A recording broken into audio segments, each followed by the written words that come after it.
রবিবার নগদ 1.5 লক্ষ টাকা জাল নোট সহ এক ব্যক্তিকে আটক করে পুলিশ আজ ওই অভিযুক্ত ব্যক্তিকে মালদা জেলা আদালতে পেশ করে। মালদার গাজলী 12 নম্বর জাতীয় সড়কের কৌতুবাড়িতে শিলিগুড়িগামী NBSTC সরকারি বাসের যাত্রীর কাছ থেকে নগদ 1.5 লক্ষ টাকা জাল নোট উদ্ধার করা হয়। সোমবার ওই অভিযুক্ত ব্যক্তিকে এদিন গাজল স্টেট জেনারেল হাসপাতাল থেকে মেডিকেল করে কেস রেজু দিয়ে জেলা আদালতে পাঠানো হয়। পুলিশ জানিয়েছে ধৃতের নাম শাহেদ আলী এলিয়াস চাঁদ, বয়স 50, বাড়ি কালিয়াচকের গোপালগঞ্জে। হ্যাঁ, কত টাকা? টাকাটার পরিমাণ আমার জানা নেই। এটা কি আপনি নিয়ে আসলেন আপনার টাকা না অন্য কারো? অন্য কারণ। আজকে কোথায় আপনাকে নিয়ে যাচ্ছে? কোথায় গেছিলেন? প্রশাসন মেডিকেলে নিয়ে গেছিল।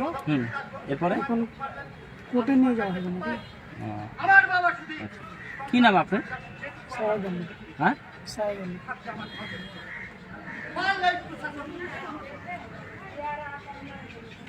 জোরে বলো। শাহেদ আলী। শাহেদ আলী, কোথায় বাড়ি? হ্যাঁ, কালিয়াচক কোথায়? হ্যাঁ, জোরে বলো না। গোলাপগঞ্জ। কোথায় নিয়ে যাচ্ছিল টাকা?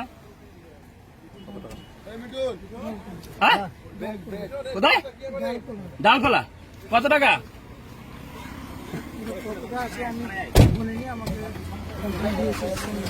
কে দিয়েছিল তোমাকে টাকা দেওয়ার জন্য? হ্যাঁ, আশরাফ কিরি।